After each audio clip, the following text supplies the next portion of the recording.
की घड़ी चल रही है, कभी समस्या चल रही है, तकलीफ चल रही है, रोग चल रहा है, बीमारी चल रही है, कष्ट बहुत है, तो उसके दरवाजे पर जाकर इस माथे को थोड़ा सा झुका लो। कभी कभी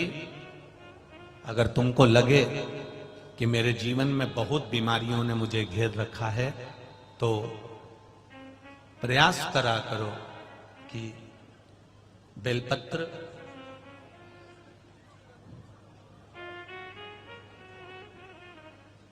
जो ये बेलपत्र होती है, इस बेलपत्र की जो ये डंडी होती है, इस बेलपत्र को अशोक सुंदरी वाली जो जगह होती है वहां पर इसका चढ़ाकर डंडी का जो भाग है वो शिवलिंग की ओर हो जाए, और यहीं से जल चढ़ाते चढ़ाते चढ़ाते चढ़ाते अशोक सुंदरी से जल चढ़ाते चढ़ाते ओमकार जैसा, ओमकार जब हम अशोक सुंदरी से चालू करेंगे तो वो जल पहले गणेश जी के पास जाएगा, फिर वापिस अशोक सुंदरी के पास आएगा, अशोक सुंदरी से कार्तिकेय के पास जाएगा, कार्तिकेय से महादेव के पास जाएगा। ऐसा ओमकार जैसा जल, जब तुम्हें लगे कि बीमारी बहुत घेर रखी है और बहुत बीमारी ने घेर लिया, कोई किडनी, कोई लीवर, कोई बहुत शरीर में कष्ट, कोई रोग बीमारी, या कहीं तुमको ऐसा लग रहा है कि मेरा गर्भ 20 साल हो गए, 22 साल हो गए, संतान नहीं, तब भी इस प्रयोग को जरूर करिएगा। डंडी का मुख शिवलिंग की ओर, पत्ती का मुख अशोक सुंदरी की ओर, जल चढ़ाते समय अशोक सुंदरी से धार चालू कर कर गणेश जी पर, गणेश जी मालूम है ना सबको कहां गणेश जी होते हैं, कहां कार्तिकेय होते हैं, एक बार समझ लो उसको भी अच्छे से।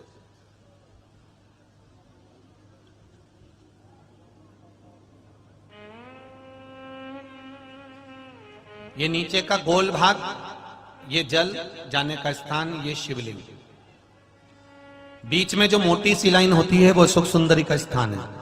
शंकर जी के राइट में जहां से पानी नीचे गिरता है उसके कोने पर गणेश जी का स्थान, इधर कार्तिकेय का स्थान, ये शिवलिंग,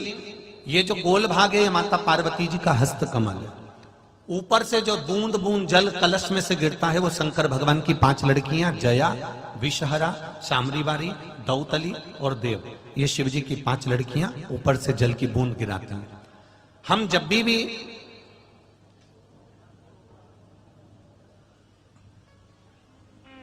अगर इस कार्य को कर रहे हैं तो बेलपत्री जो चढ़ा रहे हैं वो अशोक सुंदरी वाली जगह पर बीच में चढ़ा दिया, डंडी का मुंह किधर हो, जल चढ़ाना यहीं से चालू करा, यहां से गणेश जी पर गया, गणेश जी से अशोक सुंदरी पे आया, अशोक सुंदरी से कार्तिकेय पर आया, कार्तिकेय से देवादिदेव महादेव पर आया। ये ओम बिंदु जल है, इसको हरिओम जल भी कहते हैं।